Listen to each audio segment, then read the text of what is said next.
Cricket में अब करेगा 12th प्लेयर भी बैटिंग, और किस देश में लोग बोरी भर भर कर नोट लेकर शॉपिंग पर जाने के लिए मजबूर हो रहे हैं, और एक ऐसी ब्रेन माइक्रोचिप जिसकी मदद से बैठे बैठे ही आप अपना वजन कम कर सकते हैं। नंबर 9 दोस्तों, फुटबॉल और हॉकी की तरह अब बहुत जल्द आपको क्रिकेट में भी 12th प्लेयर का खेल देखने को मिलेगा, क्योंकि बीसीसीआई इम्पैक्ट प्लेयर रूल और इंट्रोड्यूस करने की प्लानिंग कर रही है, जिसके तहत टीम जब चाहे तब मैच के दौरान प्लेइंग 11 में शामिल किसी एक प्लेयर को रिप्लेस करके अपने स्क्वाड से किसी दूसरे खिलाड़ी को खेलने के लिए मैदान में उतार सकती है। हालांकि ये विकल्प इंटरनेशनल क्रिकेट में नहीं बल्कि आपको आईपीएल और इंडिया में होने वाले डोमेस्टिक क्रिकेट में देखने को मिलेगा। अगर सब कुछ प्लान के मुताबिक रहा तो आईपीएल 2023 में ही इम्पैक्ट प्लेयर रूल देखने को मिल जाएगा। नंबर 8 सोमालिया वैसे तो एक गरीब देश है, लेकिन आजकल इस गरीब देश में भी खास नजारा देखने को मिल रहा है। इस देश के लोगों के पास अचानक इतने पैसे हो गए हैं कि ये झोले और बैग में पैसे भरकर मार्केट में आ रहे हैं। अब आप सोच रहे होंगे कि अचानक इस देश में इतनी अमीरी कैसे आ गई? वेल, इस देश में अमीरी नहीं आई है, बल्कि इस देश की करेंसी सोमाली शीलिंग की वैल्यू काफी नीचे गिर चुकी है। सोमाली शीलिंग की वैल्यू इतनी कम हो चुकी है कि यहाँ के लोगों को एक पैकेट ब्रेड खरीदने के लिए भी नोटों की गड्डी देनी पड़ रही है, और तो और एक स्मार्टफोन खरीदने के लिए लोगों को ट्रॉली में नोटों के बंडल भरकर लाने पड़ रहे हैं। इसी कमाल के फैक्ट पर प्लीज वीडियो को लाइक कर दीजिए। नंबर 7 कैलिफोर्निया के स्टैनफोर्ड यूनिवर्सिटी के साइंटिस्ट ने एक ऐसा ब्रेन माइक्रोचिप डेवलप किया है जो बड़ी ही आसानी से मोटापे की समस्या को कम कर सकता है। इस ब्रेन माइक्रोचिप को रेस्पॉन्सिव न्यूरो स्टिमुलेशन सिस्टम नाम दिया गया है, जो ब्रेन की एक्टिविटी पर नजर रखता है, और जैसे ही कोई शख्स खाने के बारे में सोचता है तो ये माइक्रोचिप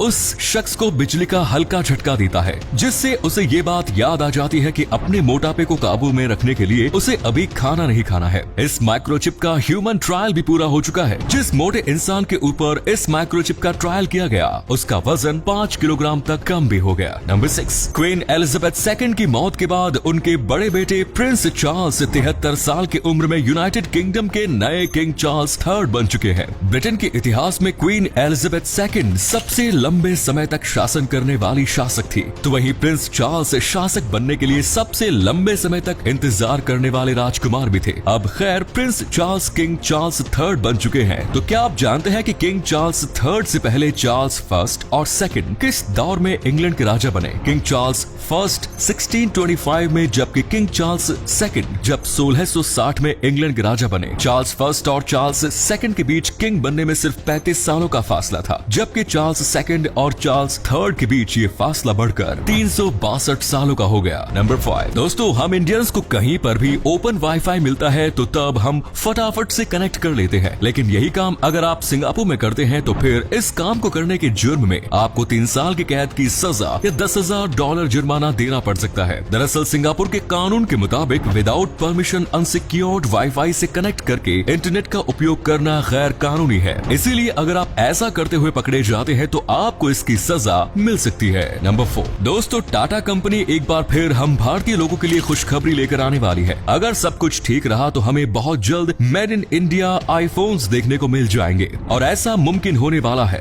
टाटा ग्रुप की वजह से। टाटा ग्रुप भारत में आईफोन्स की असेंबलिंग करने के लिए एप्पल कंपनी के सप्लायर विस्ट्रॉन कंपनी के साथ बातचीत कर रहा है। दोनों कंपनियों के बीच बातचीत अभी शुरुआती स्तर पर है, और अगर ये बातचीत सफल रही तो फिर बहुत जल्द हम अपने ही देश में आईफोन्स असेंबल होते हुए देखेंगे। इस बातचीत के सफल होने से हजारों भारतीयों को नौकरी भी मिलेगी। दोस्तों, आपके लिए एक पहेली है, इस तस्वीर को ध्यान से देखिए और पहचानिए कि ये तस्वीर किस हीरोइन की है। नंबर 3 दोस्तों, क्या आप ये बात जानते हैं कि ज़ेब्रा और गधा आपस में प्रजनन कर सकते हैं? इन दोनों के प्रजनन से जो बच्चा पैदा होता है उसे जोंकी या जीडोंक कहते हैं, यानी आधा ज़ेब्रा और आधा डोंकी। नाम के अनुरूप इनके गुण और शारीरिक रंग रूप भी वैसे ही होते हैं, आधा ज़ेब्रा जैसा और आधा गधा जैसा। नंबर 2 टेक्नोलॉजी के इस जमाने में भी आज भी कई कामों के लिए इंसानों को दूसरे जानवरों या पक्षियों की मदद लेनी पड़ती है। विंबलडन टेनिस टूर्नामेंट दुनिया के सबसे मशहूर टूर्नामेंट्स में से एक है। इस टूर्नामेंट को बेहतर बनाने के लिए इसमें एक से बढ़कर एक टेक्नोलॉजी का उपयोग किया जाता है, लेकिन जब मैच के दौरान उस वेन्यू से कबूतर को दूर रखने की बात आती है तो तब इस काम में कोई टेक्नोलॉजी काम नहीं आती और मैनेजमेंट को एक बाज का सहारा लेना पड़ता है। आपको जानकर हैरानी होगी कि All England lawn tennis and croquet club ने विंबलडन टेनिस टूर्नामेंट में मैच के दौरान वेन्यू से कबूतरों को दूर रखने के लिए 15 सालों से रुफूज नाम के एक बाज को नौकरी पर रखा हुआ है। ये बाज भी अपनी जिम्मेदारी को समझते हुए अपने काम को बखूबी अंजाम देता है और एक भी कबूतर को टेनिस कोर्ट के आसपास फटकने भी नहीं देता। नंबर 1, क्या आपने कभी झील में तैरते हुए फिल्म देखने के बारे में सोचा है? अगर नहीं सोचा तो मैं आपको बता दूं कि आप ये एडवेंचर टेक्सास के एक सिनेमा हॉल में कर सकते हैं। ये सिनेमा हॉल हर साल जॉज ऑन द वाटर नाम के एक एनुअल इवेंट का आयोजन करता है, जहां एक झील के सामने मूवी स्क्रीन लगाई जाती है और झील में तैरने वाले सोफे लगाए जाते हैं। इस खास दिन पर जॉज मूवी दिखाई जाती है, जिसे लोग झील में तैरते हुए देख सकते हैं। धन्यवाद।